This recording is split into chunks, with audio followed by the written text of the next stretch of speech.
はい。こんにちは。皆さん、今からライブを始めていきます。見ている方はぜひ一言コメントお願いします。皆さん、こんにちは。日曜日ですよね、の朝です。で、特にオーストラリアとかアメリカもそうだと思うんですけど、今、イースターホリデー中ですからね、ゆっくりお休みの方が多いんじゃないかと思いますけれども、30分だけお付き合いいただけると楽しいです。あ、かおりちゃんも、こんにちは。ありがとうございます。さあ、今日はですね、まだ4月の20日で、そして今日、お牛座に、太陽がね、入ったところです。プラス、火のね、エネルギー同士がこう強くなっている日でもありますので、調和の中で、あの、豊かさを発信する、うーライブにはぴったりだと思って、この日にライブをすることにいたしました。でですね、5月もうすぐやってくるわけですが、ハッピーイースター、皆さん、そう、ハッピーイースター。このイースターが終わりますと5月がやってきます。で、ちょっとですね、私たちは昔から月の流れと一緒に生きてるんですね。だからまあ太陽暦を使ってますけれども、太陰暦っていうのも実は体のバイオリズムにはすごく大事で、ちょっとだけ流れをお話しすると、イースターって毎年変わるんですけれども、これ、お羊座に太陽が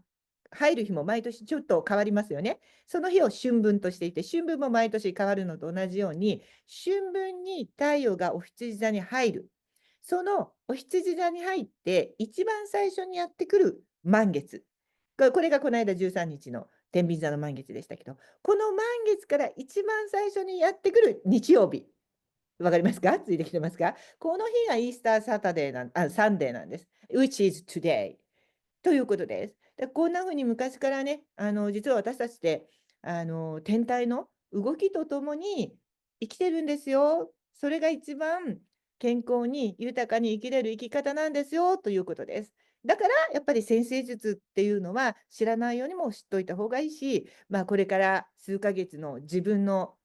バイオリズムがどうなるのか、外の天体からの影響をどう受けるのか、こういうことを知っておくことが、もうとてもとても大事だということになります。あ、コメントありがとうございます。今こちら Facebook でもライブをしながら、動画を撮っておりまして、おはようございます。ゆきさんもおはようございます。みきちゃんもありがとうございます。聖子さん、リボンかわいいというコメントが入ってますよ。で、私も今日は、アクアマリンのカチューシャをしてます。少女の頃しかこういうのをね、皆さんしなくなってますけど、恥ずかしがらずに、おしゃれするのって楽しいじゃないですか。これ、アクエリアスクリエーションでも売ってるんですけれども、ちょっとここに何かがあると宇宙につながりやすくなるので、頭の上にリボンがあったり、クリスタルのカチューシャがあったりするのは、とてもおすすめです。で、今日は何をやるか。最初にここからなんですけれども、今日は私一人ではなくって、ガイアハウスでプロ先生術コースを学びで毎週、毎月毎月ね、せっせせっせと練習会に出ている皆さん、もう今立派な星読みナビゲーターになられているので、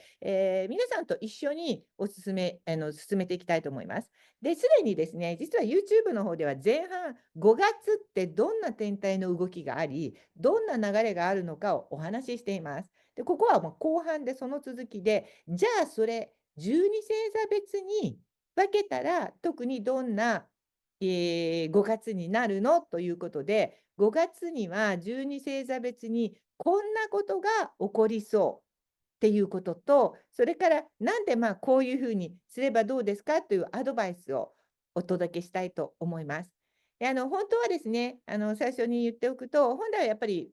個人セッションに来ていただくと、バースチャートをがっつり見て、あなたのバースチャートに5月のエネルギーがどう注がれるのかを見まして、5月はこんな風に過ごすといいことあるよっていうのを、まあ、セッションではね、お話しするんです。ですから、必ずしも12星座の太陽の位置だけで見れる、100見れるものではないんですけれども、一部は見れます。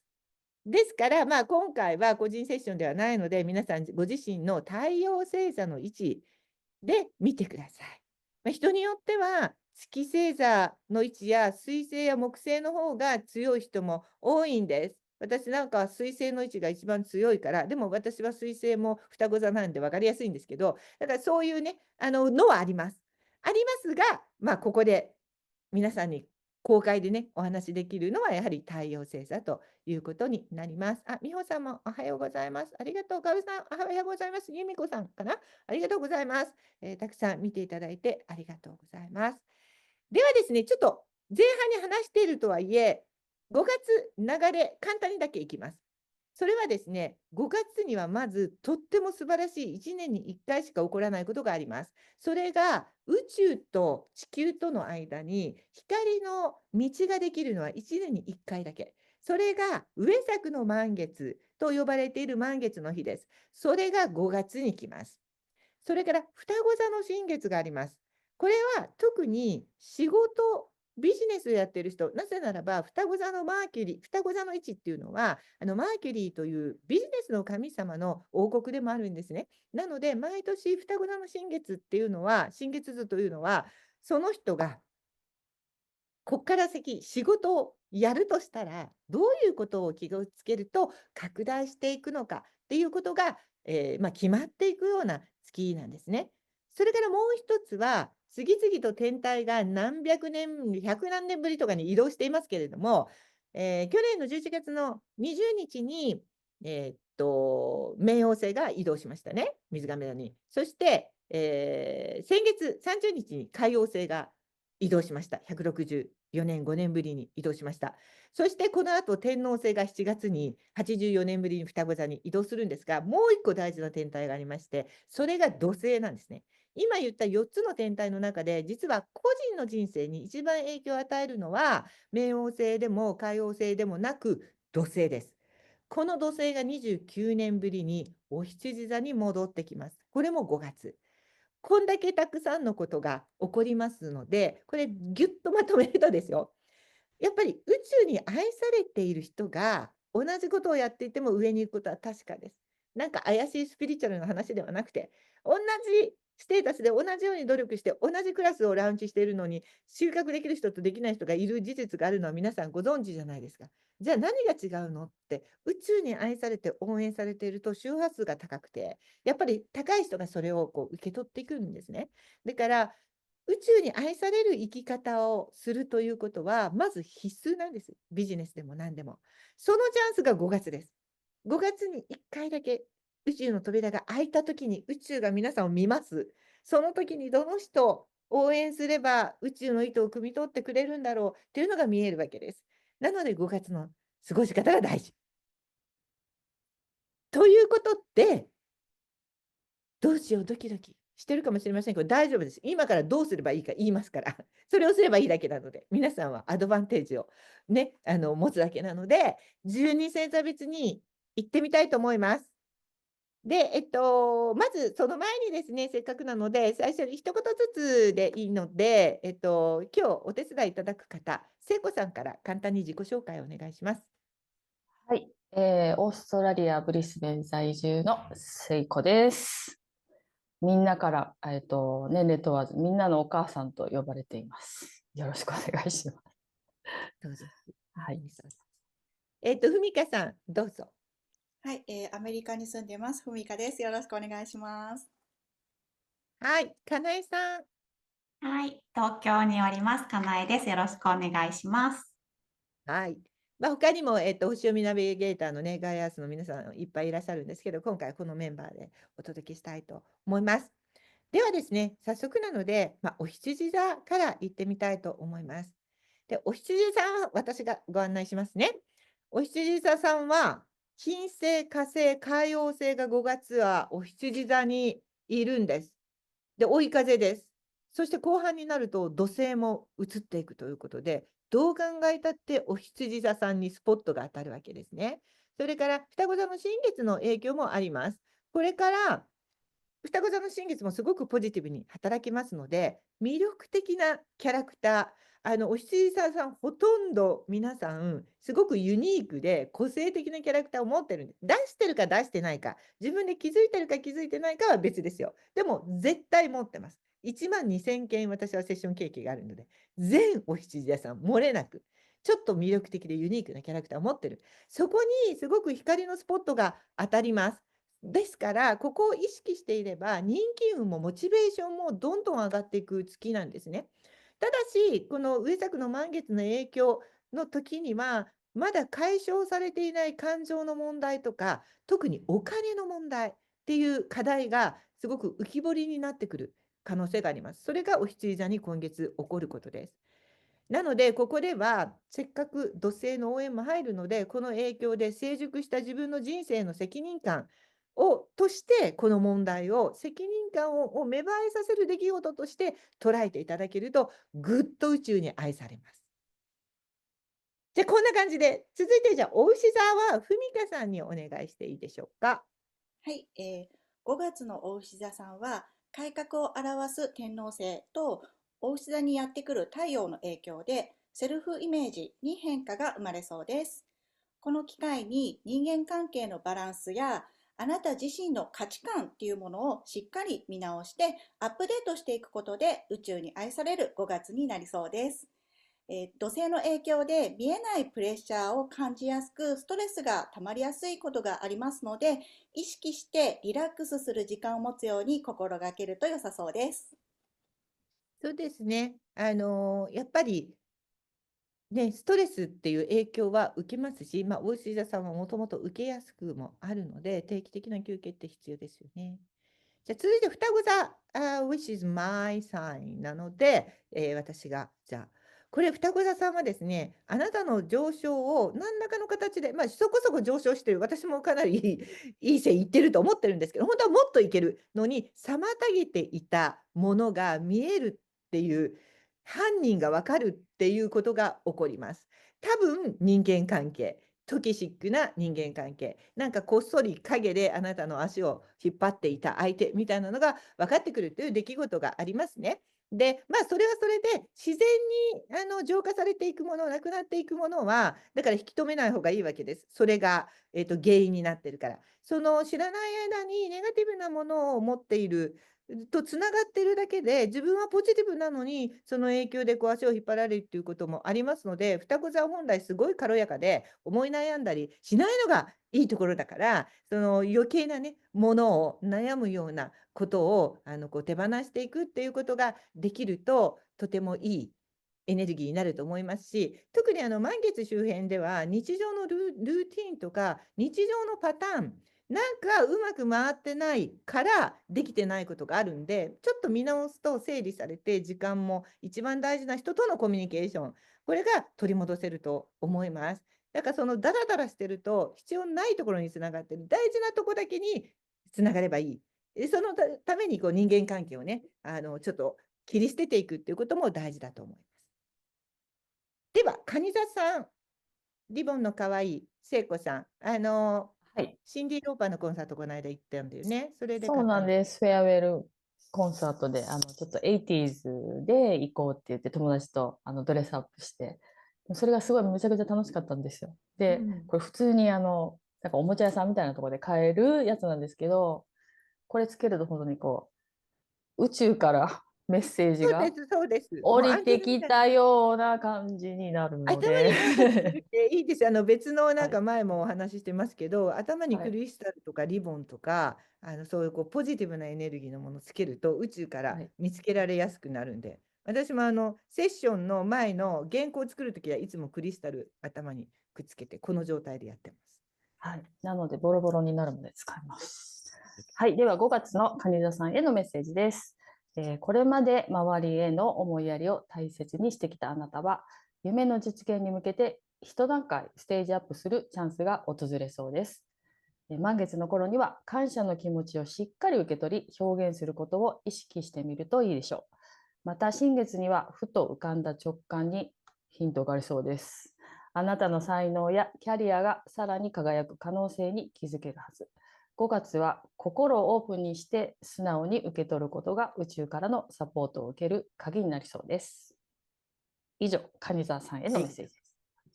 続いて獅子座もじゃあ聖子さんお願いします。はい。はい。じゃあ引き続き、5月の獅子座さんへのメッセージです。火星と金星2つの星からの力強いサポートを受けてエネルギーも高まり、やる気がぐっと湧いてくる時です。上作の満月には自分がこの世に生まれてきた意味や祖先から受け継いだものに思いを馳せ、感謝の気持ちを向けてみましょう。そうすることで自分自身との深いつながりを感じるかもしれません。そして獅子座は本来人とのつながりの中で夢を叶えていく力を持っています。その喜びを実感することで自分の信じる世界、価値観を学び深めていくことがこの5月とても大切になります。はい、以上です。ありがとうございます。皆さんありがとうございます。由美子さん、からも、ゆかさんからもね、美穂さんも皆さん見ていただいてありがとうございます。見てますというコメントありがとうございます。そうですね。ね。聖子さん自身どうですか？ご自身蟹座なんで読んでみて、星読みをしてみて。そうですね。やっぱりなんかこう、蟹座なんで、獅子も双子も強いんですけど、やっぱり基本太陽蟹座なんで、人のことはよくやるんですよ。で、自分のことをやっぱりこう置いて浮き彫りにしちゃう癖っていうのがあるんで、その自分の心っていうのをやっぱりちゃんと見ていきたいなと思うのと、今ちょっとちょうどマニフェステーションの夢実現講座っていうのをやっているので、こう自分のパターンっていうのがすごく見えてきたんですね。自分ではこれ当たり前のように思ってたんで、これネガティブなものと思ってなかったんですけど、それをなんかこうポジティブに変換できたことで、なんかこう今まで自分に制限かけてきたことからこう解放されるんだなっていう感じがもうすごくわかります。そうですね。私もね、はい、今一緒にそのプロジェクトやってるからね、まさにこのね、天王星が移動しちゃうんで、7月に。そしたらもうある程度完了になるんで、それまでに風の時代仕様に自分たちの周波数を上げておきたいんで、自分では見れないところが他の人のとやってることによって、そこを羨ましいと思う人もいるんだとかね、逆もしかりでね、やっぱりこういうプロセスって必須なんだなと思いました。ありがとうございます。では、乙女座はふみかさんお願いします。はい、乙女座さんの5月は、満月の影響でこれまで学んできたこととその学びを生かして選択してきた言動すべてがプラスとして結果に出る時です。で、新月の影響で実践してきた学びを仕事に生かすこともできそうです。今後の経済面については、ポジティブな視点を持って楽観的に楽しむようにすると宇宙に愛されそうです。ありがとうございます。乙女座ですけど、ふみかさんどうですか？星読はい。みをしてみて。はい、私も聖子さんとマキさんの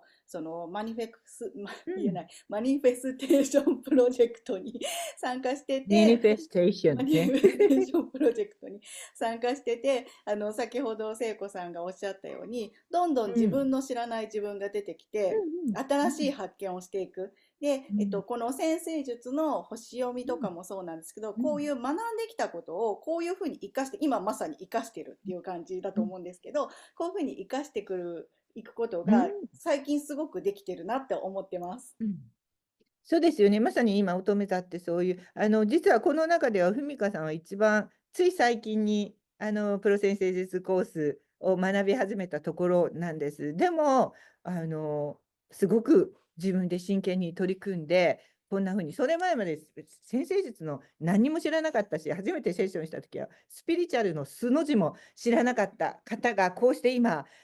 たくさんの方の前で、1万8000件一応、チャンネル登録いただいてるんで、に向けて喋ってるわけですよね。だからやっぱり自分が学んできたことを生かすか生かさないかは自分次第で、乙女座さんはやっぱり生かすのはすごい得意だから、そのいいところが出ると、もうこう努力して生かしていく人としてはこの人を応援するぞって宇宙からこう後押しが入るんじゃないかと思います。ありがとうございます。じゃあ天秤座は金井さんお願いします。はい。では、天秤座さんです。満月では自分の持ち物や物質的な豊かさに対するエゴを手放すことが期待されます。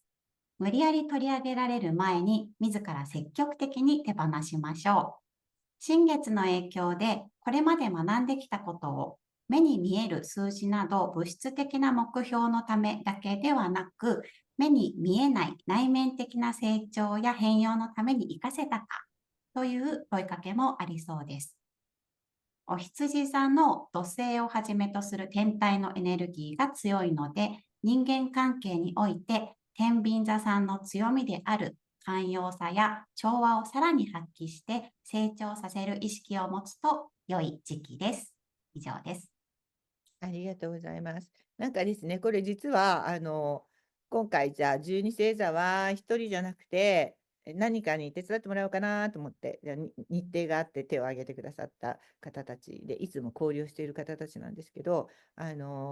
じゃあそれぞれ、だから私12個全部やるの大変だし、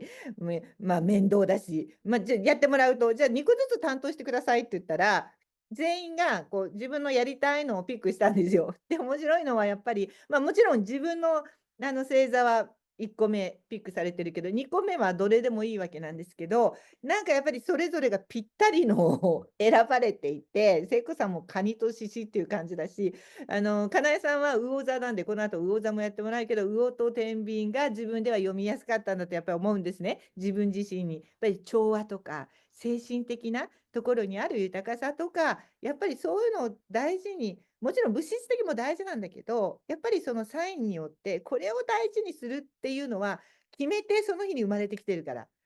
宇宙に。あなたはそれやってください。なのに違う方向に行ってるとやっぱり宇宙から応援されない。だからやっぱりバースチャートってすごく大事で、宇宙がこう応援してくれるのはバースチャートの通り生きていることで、とても精神的な豊かさや喜びっていうものの大切さをもう一度認識するっていうのは天秤座ならではのらしいなと思いました。ありがとうございます。じゃあ、さそり座、誰も担当しなかったので、じゃあ私がなんですけど、さそり座の満月ですから、上作の満月っていうのは、もちろん個人的に、そこに満月があるわけで、やっぱり同じように、さっきのお羊座と似てるんですけど、さそり座ならではの魅力にスポットが当たります。で、本当に私の経験上、深い人生を送る人はさそり座すごく多いんです。それを送ると決めた人が多分さそり座に生まれてくるんじゃないかと思うんですけれども、その中でもうソウルレベルで内側のなんか今世の成長っていうよりもソウルのレベルでアイデンティティっていうものを確立してそれを表現していく覚悟がぐっと生まれていくとき。これまでは今世のことばっかり考えてるからもう頭でいろいろ考えて悩む。さそり座はもう悩む。ナンバーワン星座ぐらい悩みますから、でもそうじゃなくて、いや、ソウルのレベルでのアイデンティティでいいんだと思った時に、パッと迷いがね、消えていくような、そういう出来事が多く起こるんじゃないかと思います。で、それを見て周りが、サソリ座ってやっぱりすごいな、その深いレベルの話をしてる。ソウルの成長の話をしてる。かっちょええみたいにもなる。でこれが、まあ、宇宙に愛される感じです。ただ1個課題が明らかに今月上がってきまして、それが生活習慣の見直しですね。まあ、無理をするんですよ、基本さそり座っていうのは。ガーッとなったら気がついたら10時間コンピューターやってるとか、朝昼晩ご飯食べてなかったとかに。だからそれはやっぱり見直すっていうのは、今回の満月の中にも課題としてありますので、気をつけてください。で、いて座も行きますね。いて座にとっては、徹底的に自分の正しさへのエゴを手放すような出来事が起こります。もうなんか事件が起こる。で、それは自分の正しさを通そうとすると解決できないから仕方なく手放すっていう厳しいちょっと手放しの満月ではあるんですけれども、他者とこう交流する中でより自分の正しさを押し付けると結局はその後しんどいことになるんだということを学べる時期でもあるので、新しいマインドを持って新しい人間関係の構築が余儀なくされますから、ちょうどそういうね、いい機会だと思われるといいと思います。で本来、いて座は最も寛容です。最もおおらかです。だから、正しさを押し付けないという正しさを本来持っているはず。なんで、それをこう思い出していくと、それをやってほしかったのよ、いて座にはって宇宙がなるんで。やっぱり愛されるってとても大事ですね。なぜか続くんですが、ヤギ座も私が行きます。皆さん自由に選んでいただいてるんで。ヤギ座は私が見ました。満月の影響で長期的な目標のために築き上げてきたコミュニケーションを、コミュニケーションをずっとやってきた人は、これめちゃめちゃいいことが起こる時です。ヤギ座さん、楽しみにしているといいと思います。このコミュニティに助けられるっていうのが、出来事が起こるっていうのが今月のヤギ座ですね。だから頼ってもいいとも言えますよね。それからコミュニティからチャンスがもらえる。ずっと続けてきた関係からいつもありがとうって言ってなんかこうご褒美がもらえるという月になると思います。なんで逆にもらえなかった人は改めてずっとコツコツこうランダムにじゃなくて続けていくことの大切さに気づくという意識を持って今からまた新しい。で、もうやってきてご褒美をもらった人も、ここからまた続けていくと、またある時にご褒美がやってくる。もうヤギ座はこの繰り返しなんです。コツコツでご褒美。で、またそこからコツコツでご褒美。こうやって人生を上昇させていくヤギ座だから、やっぱりそれをやると宇宙に愛される。水亀座も誰も手を挙げなかったので私がやりますね。水亀座は今回満月の影響で社会的な使命を再確認するっていうすごい結構大きめの出来事が起こる。あ、自分の社会的使命これだったっていうのをもう嫌が王でも思い出す出来事が多分あると思います。で、自分の喜びとその使命がどうつながっているのかっていうのが具体的に確認できるので、これまではなんとなくだったところから、あ、私のこの喜びのためにこの使命をやるんだっていう一つの計画が立てられると、とてもこれが宇宙に愛される。それから学びをしてきたもの、さっきの乙女さんみたいに学んできたものをどう生かしているのかっていうことをもう一度再認識させる。で、特にそれをコミュニケーションにどう使うのか。どんな学びもコミュニケーションではじゃあその学びってどう生かされるのかっていうふうに見ることができるので、それが一番今回の課題かもしれません。あ、ヤギ座の方からコツコツご褒美を繰り返して宇宙に愛され、そうですね。もう書いていただいている個人セッションやったことがもちろんあるし、セプタグラムもやっているので分かります。まさに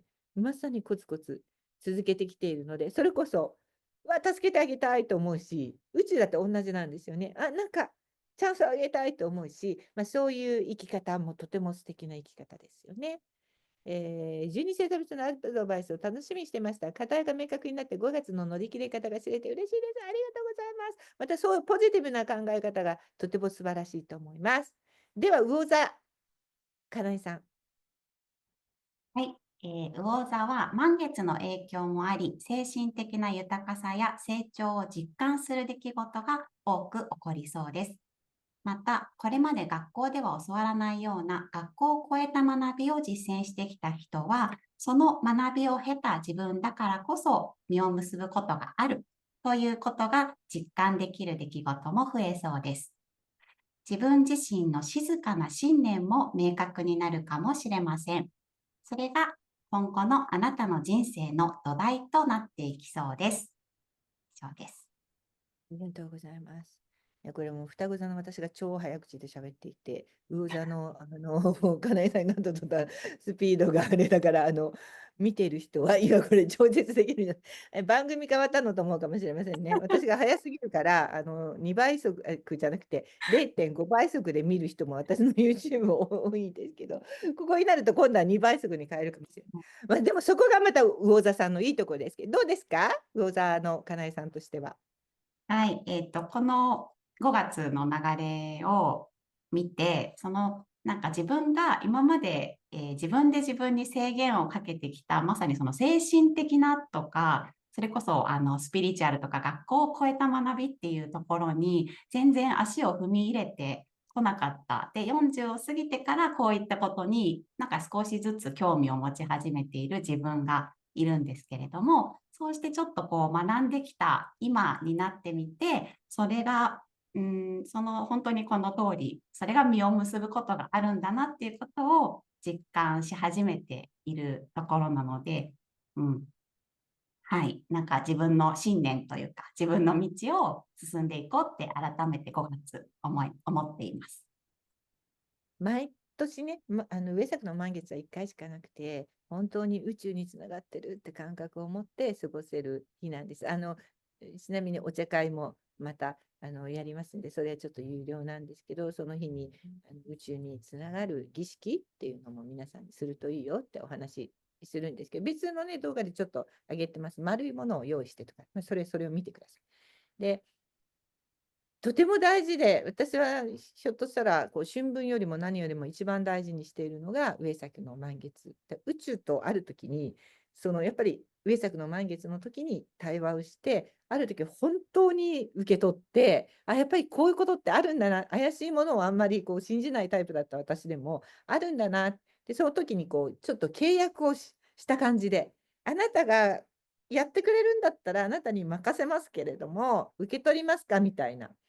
で、それで私ブログを毎日書いてるんですけど、宇宙からもらうメッセージを誰かが外に出さなきゃいけないので、毎日書くっていう約束をしちゃったんですね。だから私毎日書いてるんです。長いって思ってる人もいるかもしれないんですけど、宇宙の言葉をこう伝える契約。やっぱり上作っていうのはそういうこう特別な、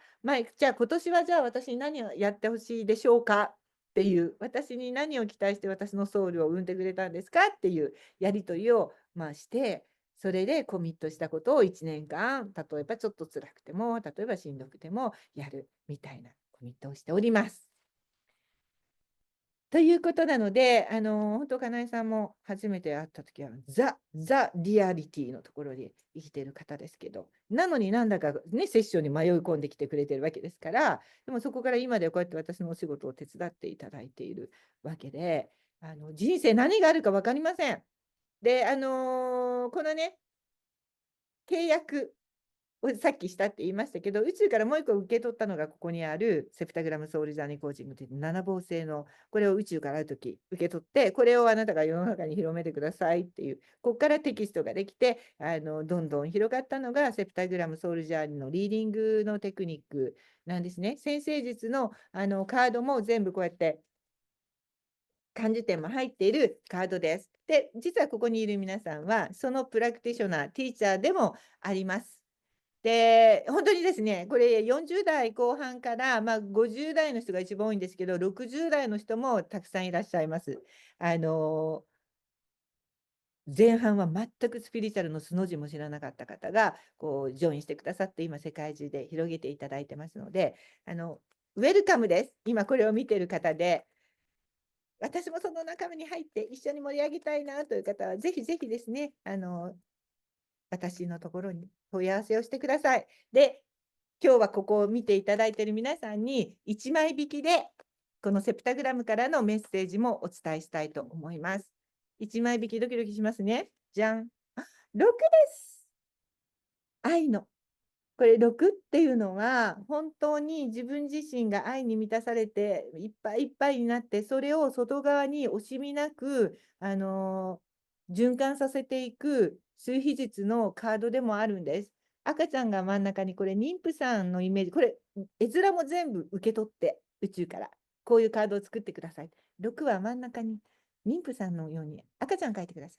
これが一番の愛の形ですね。自分自身を愛すると同時に、やっぱりそれを独り占めするんじゃなくって、それがこう外側に惜しみなく流れていく。自分はこれで幸せ。そしてそれ全部を取ろうとしない。やっぱりそういう生き方もまた一つですし、自然に流れていくものをシェアしていくというエネルギー。こういう生き方を多分している方が今日ここにいらっしゃるから、このカードがあるんじゃないかと思います。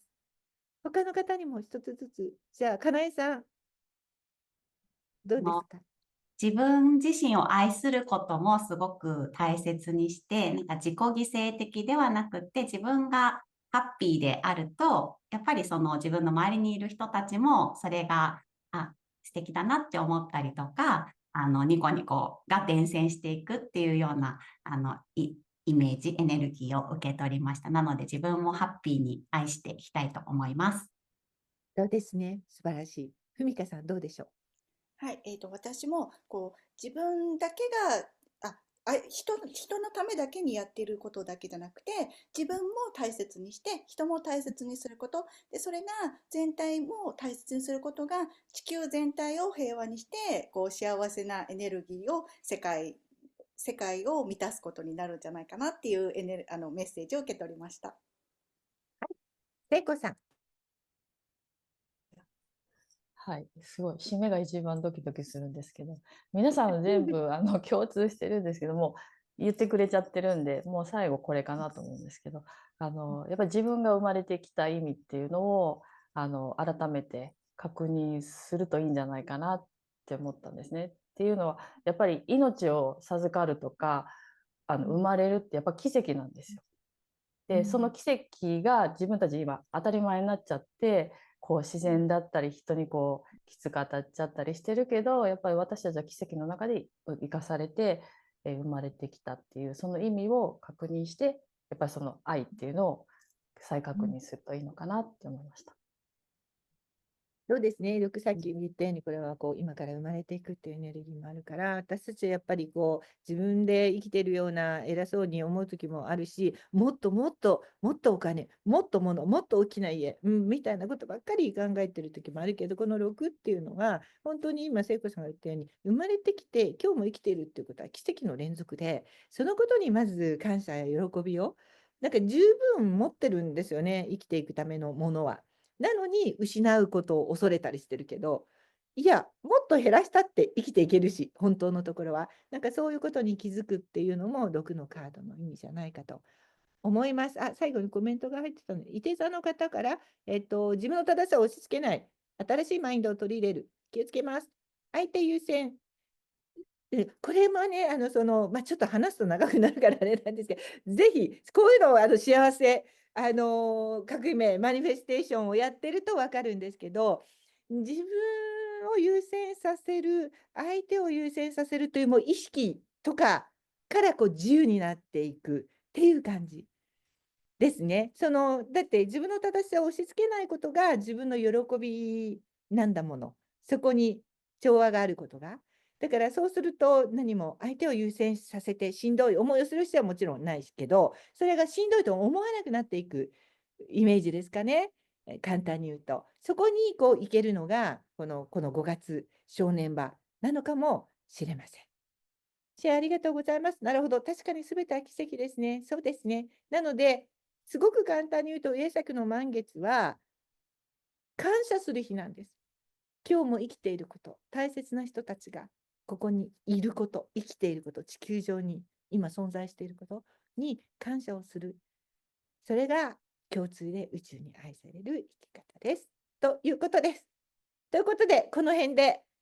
お別れしたいと思います。3人からの今のね、6のメッセージも受け取っていただければ嬉しいです。ということで、またちょこちょここの皆さんと一緒のね、コラボライブもしていきますので、ご覧ください。では、素敵な5月を皆さんお迎えください。